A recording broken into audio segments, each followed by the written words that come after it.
Hello students, welcome to Edu Blossom. आज हम कर रहे हैं चैप्टर नंबर 15 आर एनवायरनमेंट और हमारा आज का टॉपिक है food chains and food webs. ये टॉपिक करने से पहले हम थोड़ी सी टर्म्स देख लेते हैं सो दैट अच्छे से समझ पाए फूड चेन्स और फूड वेब्स को। तो चलिए स्टार्ट करते हैं कुछ टर्म्स के साथ। सबसे पहली टर्म है ऑटोट्रॉफ्स। ये ऑटोट्रॉफ्स क्या होते हैं? ऐसे ऑर्गेनिज्म जो अपना फूड खुद बना सकते हैं। इनको हम क्या कहते हैं? फूड चेन में इनको प्रोड्यूसर्स कहा जाता है। और ये एनर्जी कहाँ से लेते हैं? सोलर एनर्जी लेते हैं या केमिकल एनर्जी लेते हैं। और फोटोसिंथेसिस के लिए या कि फूड बनाने के लिए जो भी इनऑर्गेनिक रॉ मटेरियल्स चाहिए वो फ्रॉम आउटसाइड लेते हैं और यूजुअली क्या रिलीज करते हैं? ऑक्सीजन रिलीज करते हैं। क्या एग्जांपल्स हम दे सकते हैं? प्लांट्स और कुछ ब्लू ग्रीन एल्गी। तो ये क्या है? ये है ऑटोट्रॉफ्स और प्रोड्यूसर्स। आगे बात करते हैं हेटेरोट्रॉफ्स की। What are heterotrophs? The organisms which can not prepare their own food so they have to depend upon somebody else for the food। इनको क्या कहते हैं? हेटेरोट्रॉफ्स। और फूड चेन में इनको कंज्यूमर्स भी कहा जाता है। और एनर्जी कहाँ से लेते हैं? ऑर्गेनिक न्यूट्रिएंट्स से एनर्जी लेते हैं। और ऑर्गेनिक और इनऑर्गेनिक हर तरह के न्यूट्रिएंट्स जो है ये बाहर से लेते हैं। रेस्पिरेशन परफॉर्म करते हैं, इसलिए कार्बन डाइऑक्साइड गैस जो है वो रिलीज करते हैं। इनकी क्या एग्जांपल्स हो सकती हैं? Animals, fungi, many protist bacteria जो है ये क्या होते हैं? हेटेरोट्रॉफ्स होते हैं। तो चलिए फिर आगे बात करते हैं प्रोड्यूसर्स की। ये है प्रोड्यूसर्स, यानी कि सारी तरह के प्लांट्स, चाहे वो ऑर्नामेंटल प्लांट्स हो, चाहे कोई ट्रीज हो, श्रब्स हो, हर्ब्स हो, ग्रासेस हो, चाहे इक्वेटिक प्लांट्स हो। इक्वेटिक प्लांट्स में भी चाहे कोई सबमर्ज्ड प्लांट हो या पार्टली सबमर्ज्ड हो या फ्री फ्लोटिंग हो, every kind of plant can make its own food. इसलिए इनको हम क्या कहते हैं? प्रोड्यूसर्स कहते हैं। They produce food. और फूड चेन में इनका फर्स्ट ट्रॉफिक लेवल होता है। फर्स्ट ट्रॉफिक लेवल क्या होता है ये भी हम बस आगे डिस्कस करने ही वाले हैं, लेकिन पहले हम देखते हैं कंज्यूमर्स के बारे में। कंज्यूमर्स क्या होते हैं? ऐसे ऑर्गेनिजम्स जो डायरेक्टली और इनडायरेक्टली प्रोड्यूसर्स से फूड लेते हैं, जैसे कि हर्बीवोर्स। ये क्या है? जो प्लांट्स को खाते हैं। कार्निवोर्स जो कि फ्लैश खाते हैं या मीट खाते हैं या हर्बीवोर्स को खाते हैं। और ओमनिवोर्स होते हैं जो प्लांट्स या एनिमल्स दोनों को ही खा लेते हैं। और ये सारे क्या होते हैं? ये हेटेरोट्रॉफ्स होते हैं। अब इन कंज्यूमर्स का ट्रॉफिक लेवल कौन सा होता है किसी फूड चेन में, वो भी डिस्कस करते हैं। हर्बीवोर्स जो है इनका ट्रॉफिक लेवल होता है second in a food chain. और कार्निवोर्स जो है, क्योंकि वो हर्बीवोर्स के ऊपर फीड करते हैं, इसलिए इनका ट्रॉफिक लेवल थर्ड या इससे ऊपर वाला कोई भी हो सकता है। ओमनिवोर्स जो है, क्योंकि ये प्लांट ईटर्स भी हैं और एनिमल ईटर्स भी हैं, इसलिए सेकंड ट्रॉफिक लेवल से ऑनवर्ड कोई भी ट्रॉफिक लेवल इनका जो है वो हो सकता है। तो अब हम बात करते हैं difference between producers and consumers. Producers अपना फूड खुद बना सकते हैं और फूड बनाने के लिए सोलर एनर्जी या सनलाइट को ट्रैप करते हैं और उसको कन्वर्ट कर देते हैं केमिकल एनर्जी में। कंज्यूमर्स क्या करते हैं? अपना फूड नहीं बना सकते, इसलिए सोलर एनर्जी को भी ट्रैप नहीं कर सकते। तो इनको जो केमिकल एनर्जी लेनी होती है ये लेते हैं बाहर से, क्योंकि प्रोड्यूसर जो है फोटोसिंथेसिस परफॉर्म करते हैं, इसलिए इनको फोटोसिंथेटिक पिगमेंट्स जैसे कि क्लोरोफिल भी चाहिए होती है। लेकिन कंज्यूमर्स के अंदर ऐसी कोई फोटोसिंथेटिक पिगमेंट जो है वो नहीं होती। प्रोड्यूसर जो है वो इनऑर्गेनिक न्यूट्रिएंट्स लेते हैं बाहर से। जैसे कि देखो, जब प्लांट्स जो है फोटोसिंथेसिस करते हैं तो अपनी रूट्स के थ्रू सॉइल में से nitrates, phosphorus, potassium, iron, magnesium, इस तरह के कई न्यूट्रिएंट्स जो है उनको एब्जॉर्ब करते हैं। तो इनऑर्गेनिक न्यूट्रिएंट्स ही लेते हैं ना, ऑर्गेनिक न्यूट्रिएंट्स तो ये खुद बनाते हैं। लेकिन कंज्यूमर जो है वो ऑर्गेनिक न्यूट्रिएंट्स ही बाहर से लेते हैं। और प्रोड्यूसर्स का कौन सा ट्रॉफिक लेवल होता है फूड चेन में? फर्स्ट ट्रॉफिक लेवल होता है। जबकि कंज्यूमर जो है वो सेकंड एंड ऑनवर्ड्स कोई भी ट्रॉफिक लेवल जो है वो पोजेस कर सकते हैं। तो फिर फूड चेन क्या हुई?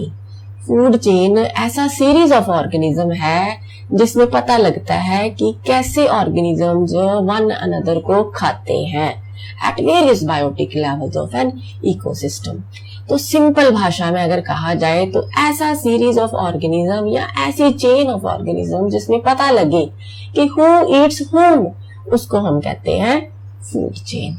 The series of organisms feeding on one another at various biotic levels of an ecosystem form a food chain, or simply chain of organisms showing who eats whom.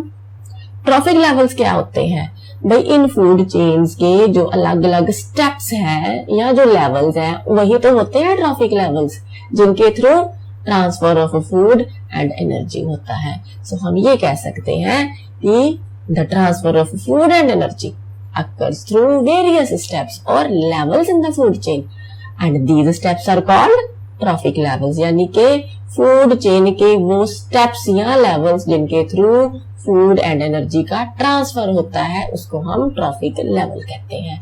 अब हम example लेते हैं एक food chain की। ये है producers जो कि किसी भी फूड चेन का फर्स्ट ट्रॉफिक लेवल पोजेस करते हैं। अब इन प्रोड्यूसर्स के ऊपर यानी कि प्लांट्स के ऊपर सनलाइट पड़ती है और उस सनलाइट को ट्रैप करके ये क्या बनाते हैं? फूड बनाते हैं। क्योंकि ये फूड प्रोड्यूस करते हैं इसीलिए तो इनको प्रोड्यूसर कहते हैं।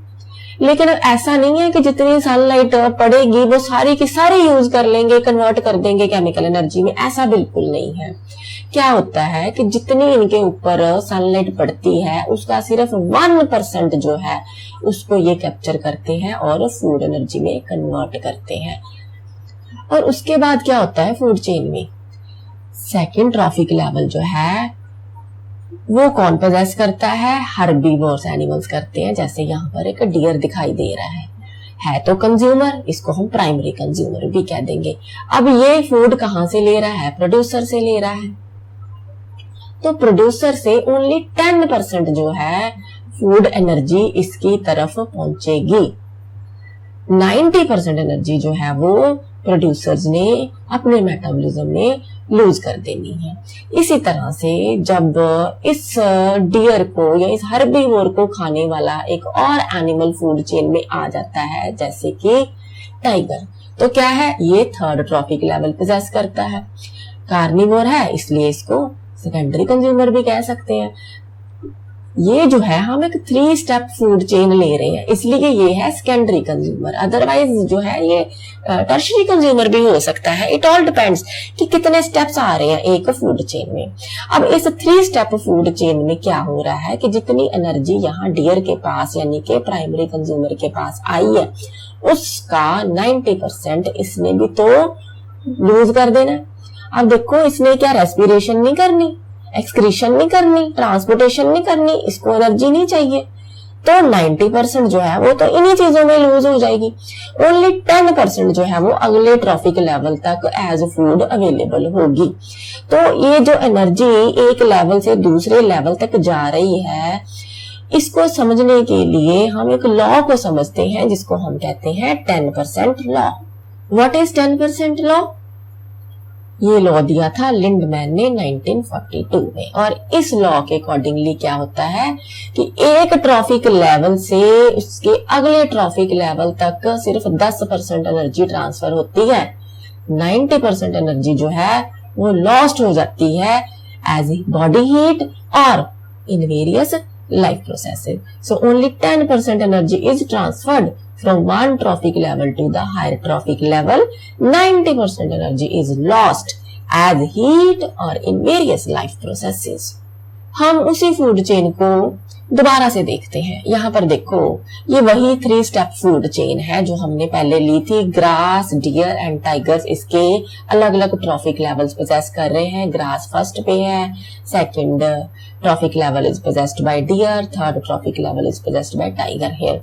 तो क्या हो रहा है कि जो सनलाइट है that is the source of energy जो कि ग्रास यूज करेगा फॉर मेकिंग फूड, लेकिन कितना यूज करेगा सन एनर्जी को? ओनली 1% ऑफ लाइट एनर्जी जो है वो ग्रास यूज करेगा और जितनी एनर्जी इसके अंदर ट्रैप हो जाएगी उसका ओनली 10% जो है that will be made available to the organism at next trophic level.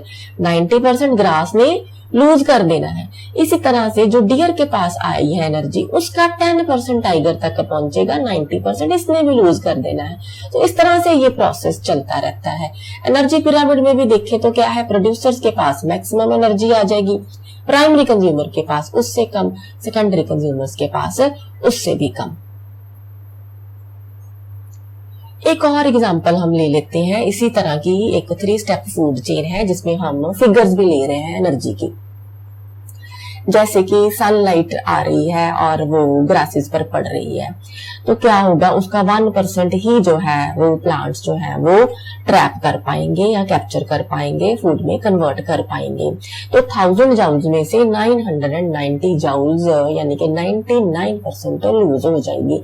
सिर्फ 10 जाउल जो है वो प्लांट के बायोमास में एज फूड अवेलेबल हो जाएगी to the next trophic level.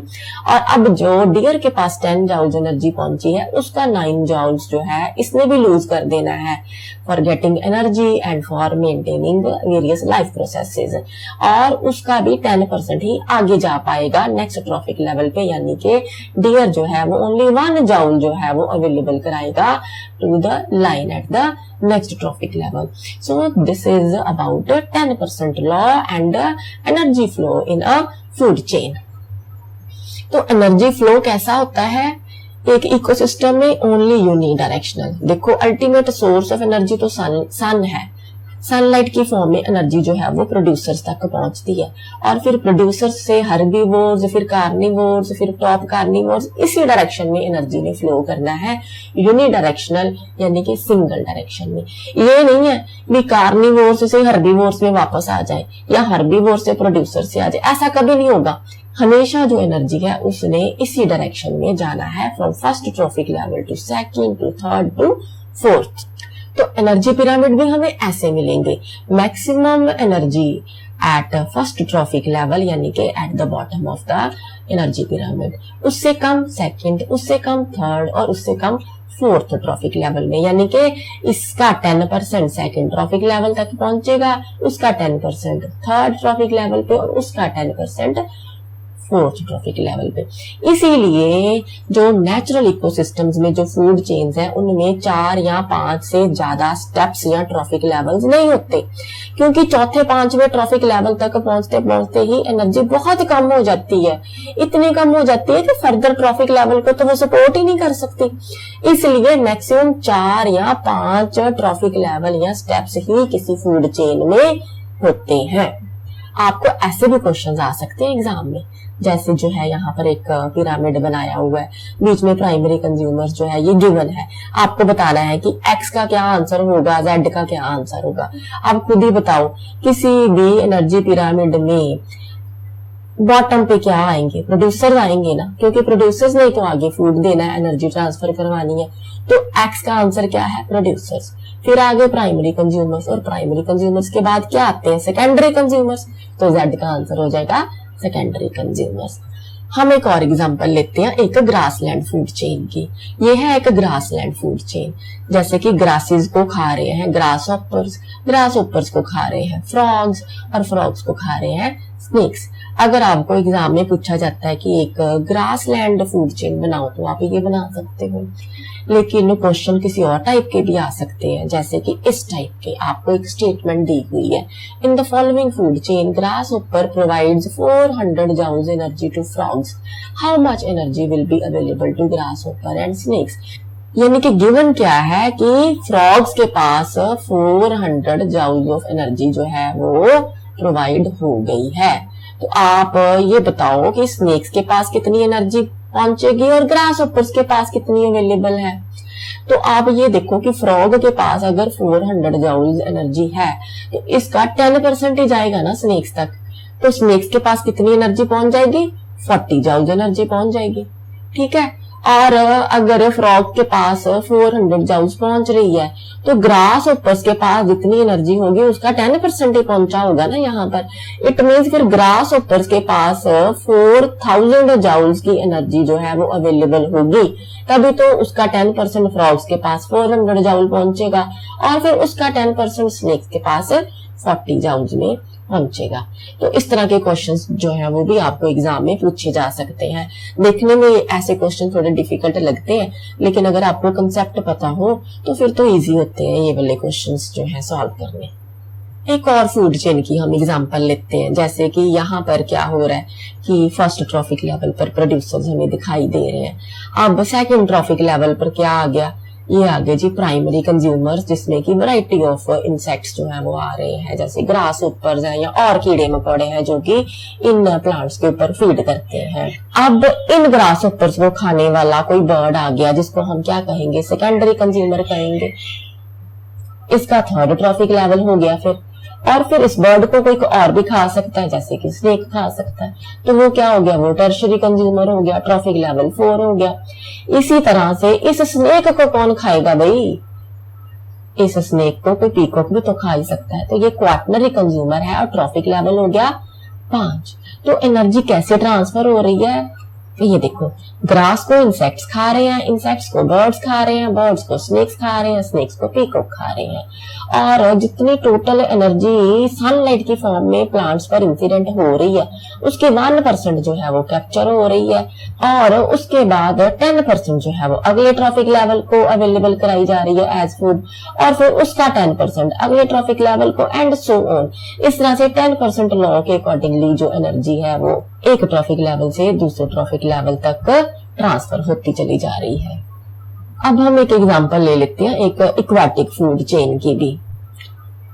तो आपसे अगर एग्जाम में पूछा जाए कि एक एग्जांपल दो एक्वाटिक फूड चेन की, तो आप ये एग्जांपल दे सकते हो। इसमें क्या है, फाइटोप्लैंक्टन्स है, फाइटोप्लैंक्टन्स को जू प्लैंक्टन्स खाते हैं, जू प्लैंक्टन्स को कोई स्मॉल फिश खाती है, स्मॉल फिश को कोई लार्ज फिश या शार्क खा सकती है। वैसे तो इसको पेलिकन्स भी खा सकते हैं, पर हम तो जस्ट एग्जांपल ही ले रहे हैं ना। ये भी एक फूड चेन जो है वो एग्जिस्ट करती है एक्वाटिक इकोसिस्टम्स में, तो ये हो गई एक एक्वाटिक फूड चेन। तो उसमें भी सेम ही लॉ चलेगा कि जितनी एनर्जी है वो एक ट्रॉफिक लेवल से दूसरे ट्रॉफिक लेवल तक 10% ही ट्रांसफर होनी, 90% जो है वो लॉस्ट हो जाएगी। अब हम कुछ और फूड चेन्स के बारे में डिस्कशन करते हैं। देखो अगेन फिर ट्रॉफिक लेवल फर्स्ट पे क्या आता है, प्रोड्यूसर्स आते हैं। हमेशा देखो फर्स्ट ट्रॉफिक लेवल में प्रोड्यूसर ही आएंगे। अब देखते हैं कि इनको कौन खाएगा।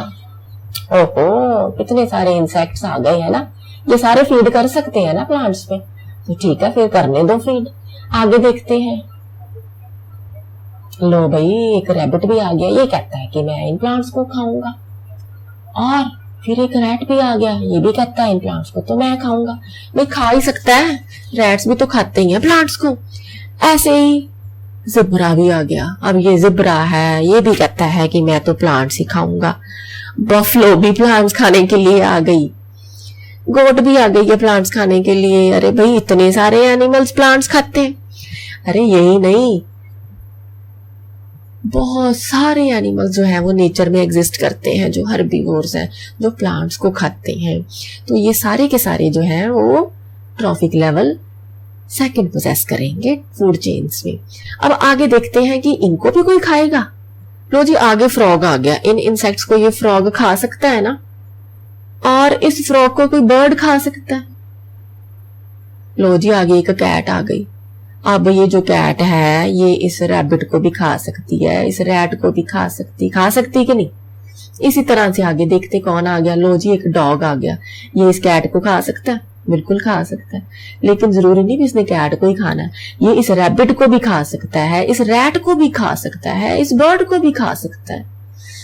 इसी तरह से ये वुल्फ आ गया, ये वुल्फ का भी ऐसे ही, कैट को भी खा लेगा, रैट को भी खा लेगा, रैबिट को भी खा सकता है, गोट को भी खा सकता है, बहुत सारे एनिमल्स को ये खा सकता है।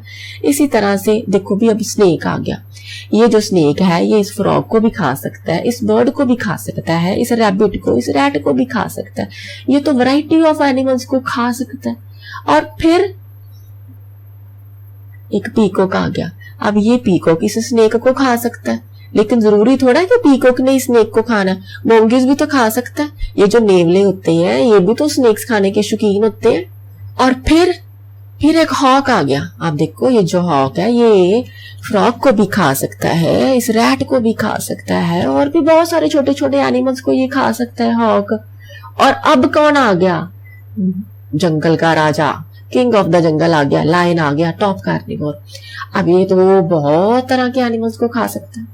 देखो ये गोट को भी खा सकता है, बफलो को भी, जिब्रा को भी, रैट को भी, रैपिड को भी, कैट को भी, और भी बहुत सारे एनिमल्स को, क्योंकि ये तो है ही टॉप कार्निवोर। तो इस तरह से जब हम नेचर में देखते हैं ना, तो हमें कोई एक अकेली फूड चेन नहीं मिलती, क्योंकि कोई किसी एक का हक नहीं है कि किसी एक एनिमल को वही खा सकता है, कोई दूसरा भी खा सकता है। तो नेचर में हमें बहुत सारी फूड चेन्स इकट्ठी मिलती हैं, और ये जो फूड चेन्स होती हैं ये एक दूसरे के साथ कोरिलेटेड होती हैं, इंटरलिंक्ड होती हैं, और एक पूरा नेटवर्क सा बना लेती हैं। इस नेटवर्क को हम क्या कहते हैं? फूड वेब कहते हैं। So network of these interlinked and correlated food chains forms food web. So food web क्या हो गई फिर? Each organism is generally eaten by 2 or more other kinds of organisms, which in turn are eaten by several other organisms. So instead of a straight line food chain, the relationship can be shown as a series of branching lines called a food web. Simple language में हम यही कह सकते हैं कि बहुत सारे organisms जो है वो बहुत सारे दूसरे ऑर्गेनिजम्स द्वारा खाए जाते हैं। तो इस तरह से जो अलग अलग फूड चेन्स हैं उनका इंटरलिंक्ड होने के बाद, कोरिलेट होने के बाद जो नेटवर्क बनता है उसको हम फूड वेब कहते हैं। यानी कि network of interlinked and correlated food chains forms a food web. अब हम एक और फूड वेब जो है वो देखते हैं। देखो यहाँ पर प्रोड्यूसर्स हमें नजर आ रहे हैं, कई तरह के ट्रीज भी कई तरह के नजर आ रहे हैं, श्रब्स हैं, हर्ब्स हैं, ग्रासेस हैं, इधर इक्वेटिक प्लांट्स भी हमें नजर आ रहे हैं। तो इन प्रोड्यूसर्स को कौन खाएगा? हर्बीवोर्स खाएंगे ना। तो यहाँ पर देखो इंसेक्ट्स भी इन प्रोड्यूसर्स को खा सकते हैं, बर्ड्स भी खाते हैं, रैट्स भी खाते हैं, रैबिट्स भी खाते हैं, डियर भी खाते हैं, शीप भी खाती है, ये लीमर्स भी खा सकते हैं। और अगर ये इक्वेटिक प्लांट्स हैं तो इनके ऊपर कई तरह के प्रॉन्स और क्रैब्स भी फीड कर सकते हैं। लेकिन अब आगे देखते हैं कि आगे इनको भी तो कोई खाएगा। अब ये प्रॉन्स और क्रैब्स को फिश खा सकती है, इन इंसेक्ट्स को फ्रॉग्स खा सकते हैं, तो बर्ड्स भी खा सकते हैं। इनको बर्ड्स को या फ्रॉग्स को फिर स्नेक्स भी खा सकते हैं, इन स्नेक्स को हॉक्स खा सकते हैं। लेकिन फ्रॉग्स को भी तो हॉक्स खा ही सकते हैं, इन स्नेक्स को मंगूस खा सकते हैं, तो पीकॉक भी तो खा ही सकते हैं। इसी तरह से जो रैट्स हैं इनको आउल खा सकते हैं, तो लीमर भी खा ही सकते हैं। देखो हालांकि लीमर्स जो है ये फ्रूट्स एंड प्लांट प्रोडक्ट्स खाने के शौकीन होते हैं, लेकिन कई बारी जो है ये छोटे मोटे वर्टिब्रेट एनिमल्स को भी खा जाते हैं। इसी तरह से अगर फॉक्स है या वुल्फ है तो ये lemur, rat, rabbit, deer, sheep कई तरह के एनिमल्स को खा सकते हैं, और लायन और टाइगर इन सबको खा सकते हैं। और इसी तरह से ये जो फिश है इसको अगर पेलिकन खा सकता है तो फिर कोई बड़ी फिश या शार्क भी तो खा ही सकती है। तो ये जो इतनी सारी इंटरलिंक्ड फूड चेन्स बन गई यहाँ पर, इनको हम क्या कहते हैं? फूड वेब कहते हैं। एक और बात यहाँ पर नोटिस करने वाली है कि एक पर्टिकुलर फूड चेन के अंदर किसी एक एनिमल का जो ट्रॉफिक लेवल है ना वो फिक्स हो सकता है, लेकिन फूड वेब में नहीं। हम एग्जांपल लेके बात करते हैं, जैसे हम ये वाली एक फूड चेन ले लेते हैं। यहाँ पर क्या है?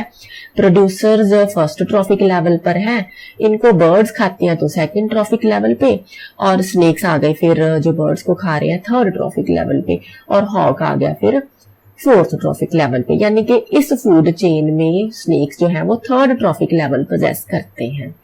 लेकिन अगर हम कोई और फूड चेन देखें, ये वाली फूड चेन देखें, तो यहाँ पर जो है प्रोड्यूसर्स को इंसेक्ट्स खा रहे हैं, उनको फ्रॉग्स खा रहे हैं, उनको स्नेक्स खा रहे हैं, फिर इसको हॉक खा रहा है।